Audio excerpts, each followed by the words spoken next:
with. I record the audio. It's just an internal thing that I do. It's just mainly for me, so you can listen back to it, and it helps with the editing process. But if this is shit, to be honest, I'll just fucking delete it. And if it's well, then what I do is, if it goes well, I take it home, I listen to it, and I can use it to heighten the orgasm.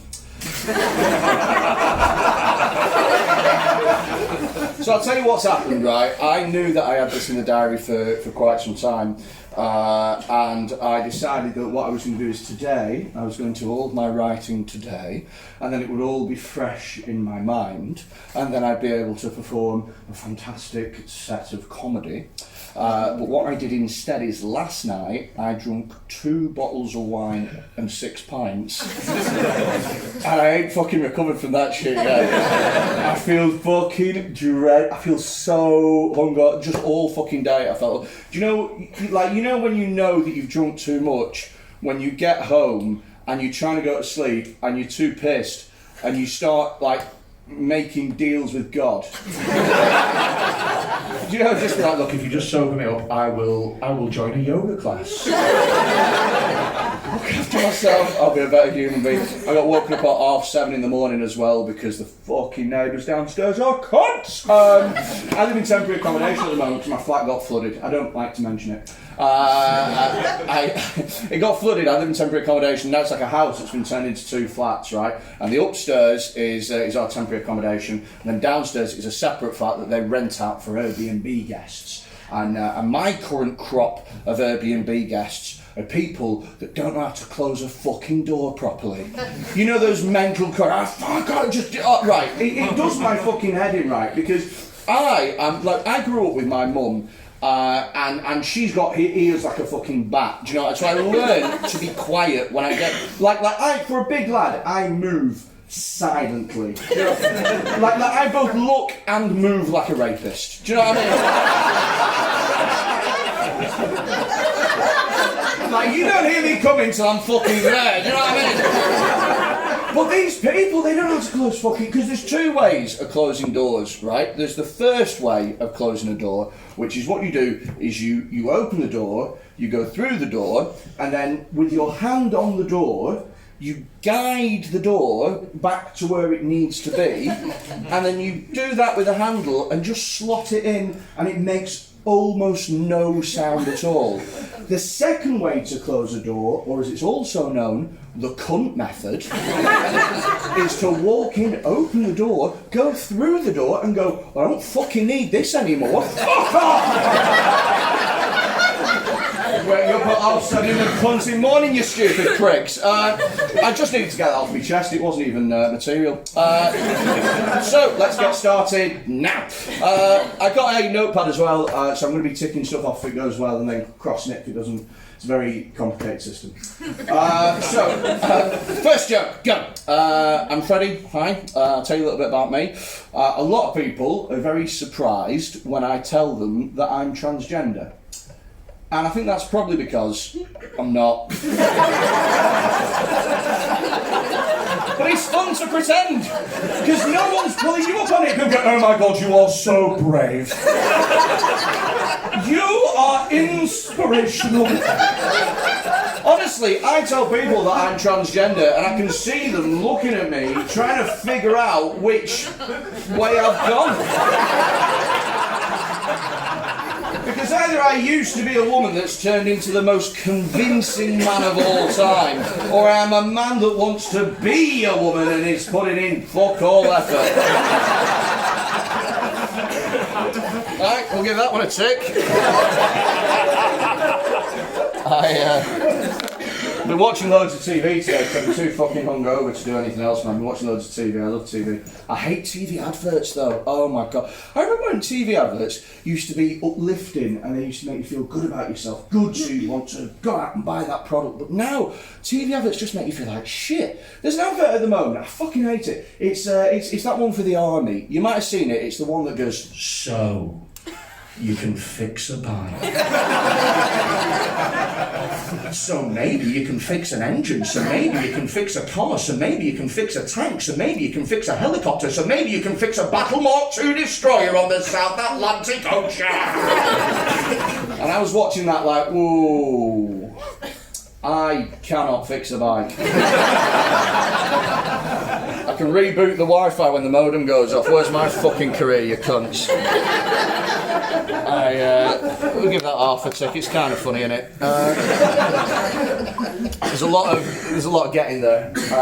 Yeah, I just come back from Asia recently. I was doing comedy for a month in Asia. Has anyone been to Asia? Yeah. Oh, all right. I thought it was. Where did you go? Singapore. Oh, it's Singapore. It's fucking mental, isn't You it? went to Orchard Towers. It's what? You went to Orchard Towers. No, what's Orchard Towers? All 4 floors. It's what? It's got Four floors. It's called 4 floors. 4 floors of I can halls. see that in the UK, to be honest with you, fellas. It's a big house, isn't It's like it? a whole house. It's a whorehouse. Oh, fuck! Right. Different genres of women. Different genres of women. Well, that's fucking amazing. When you say different genres of women, do you mean women from different races? You know your face. But you panicked. You panicked and you didn't want to sound racist, so you went with different genres of women. Hello, my name is Letitia. I'm from the black genre. That's fucking amazing. Sweet. Now I didn't go there, mate. I tell you what, I did comedy all over Asia. It was quite funny. It's good. People often ask, like, how can you do comedy over there? Like, do the references, still work and stuff? Do they still get the same stuff that we get? And you've got to be careful about that. But a lot of things in life are universal. They are the same wherever you go. The problem is, though, is you never know what is and isn't universal until you actually go to that place. So before I went to Asia, one of the things that I thought was universal, one of the things that I thought you could find anywhere, was toilet paper. Turns out that shit hasn't really caught on over there yet. You know what they got instead of toilet paper? And I fucking swear to God, they have got a little fucking water hose that they keep next to it with like a nozzle at the end, and you have to wash your arse with water, and it's fucking crazy. Because the first time I took a shit, right, nobody warned me about this, which you'd think they fucking would, I took a shit for the first time, right. I reached around for some toilet paper. There wasn't any, but there was the little water hose there, the little water pistol, and I knew instantly what I had to do. The problem is that they don't tell you how to use it. So one of the problems that I had is I didn't know how, far away. So the first thing that I did is I held it really far away. Like you're washing a car. You just sort of didn't do anything, just got a wet back. So the second thing that I did completely the opposite, right? I did completely the opposite thing to hold it away. The second thing that I tried was, right, say this is my arsehole. I put the water gun maybe here. Just sort of filled myself up like a water balloon. No one tells you about the pressure as well. I thought stupidly that there would be a standardised pressure system across all the toilets. No. They changed it, so I got used to using the toilet in my hotel room, and I got used to the pressure on that water gun, and so I knew exactly how far away to position it to wash my arse. I used a different toilet in a different place with a much higher pressure.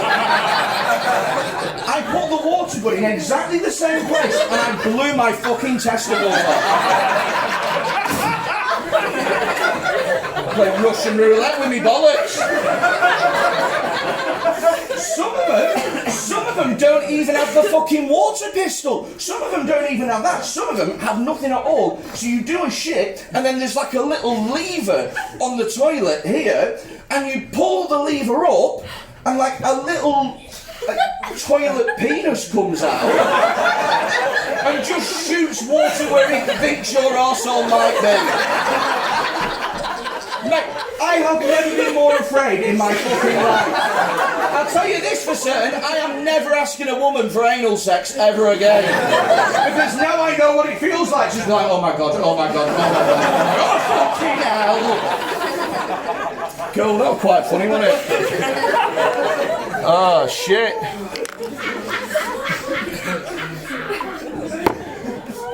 Someone's got to laugh like a door's closing.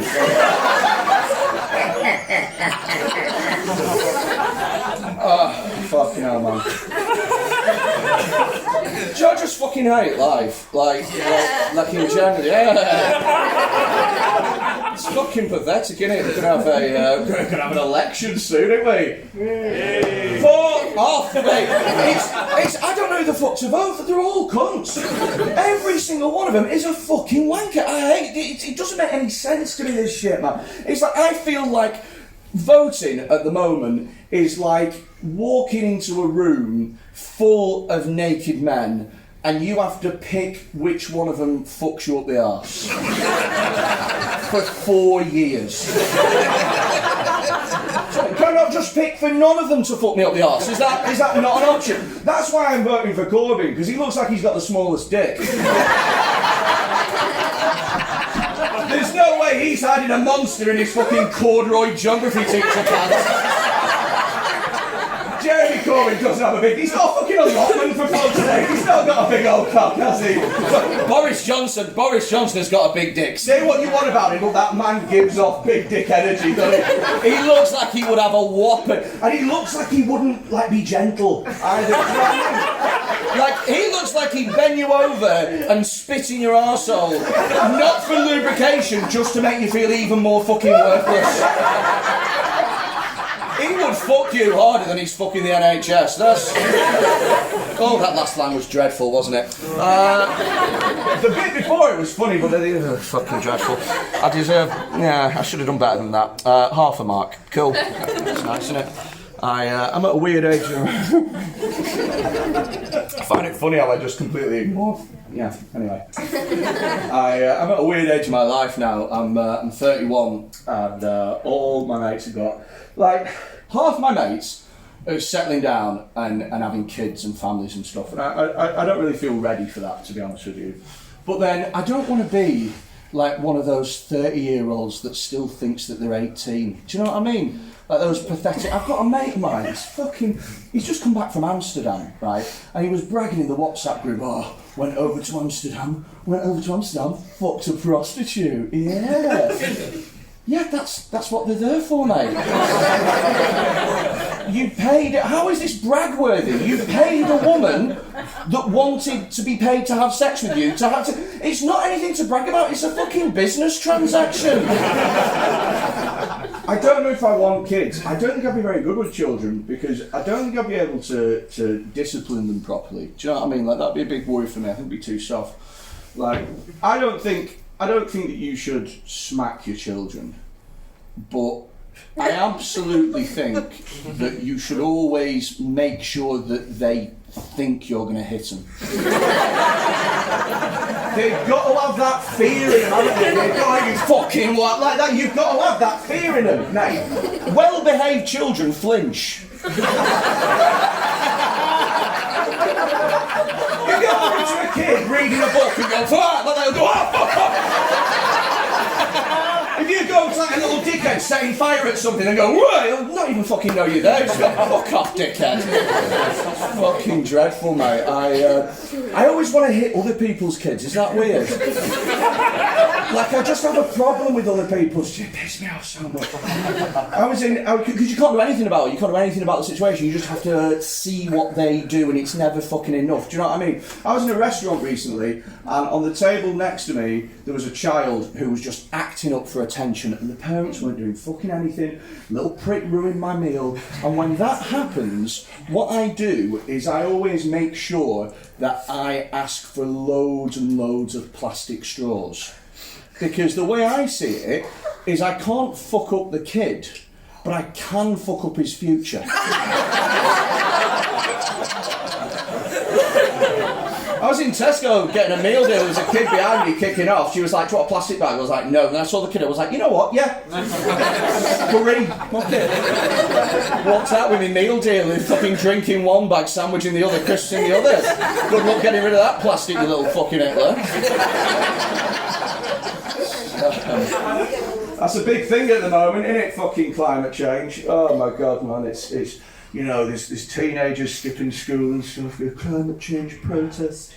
you know, it's weird, isn't it? Because they're skipping school and they think that's a good idea now, but when they don't get those qualifications, you know what I mean?